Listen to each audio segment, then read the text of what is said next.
রব্বুল আলামিন, রব্বুল ইজ্জত ওয়াল জালালুহু। ও রব্বে করিম আল্লাহ, বর্তমান প্রবাসের অবস্থা খুব খারাপ। আমার অনেক প্রবাসী ভাই বোনদের কষ্টের কথা শুনলে বুক ফেটে যায়। অনেক প্রবাসী ভাই বোন মাসের পর মাস, দিনের পর দিন, বছরের পর বছর চলে যায়, কাম কাজ নাই, থাকার মতো জায়গাটুকু নাই। আমি ওই দিন আমার এক ভাইকে দেখলাম রাস্তার মধ্যে ঘুমায় আছে।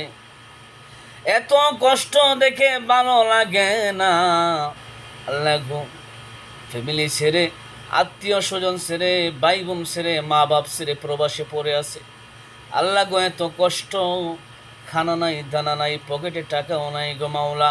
আল্লাহ, প্রবাসী ভাই বোনদের কষ্ট আল্লাহ তুমি দূর করে দাও, সবাইকে তুমি সহি সালামত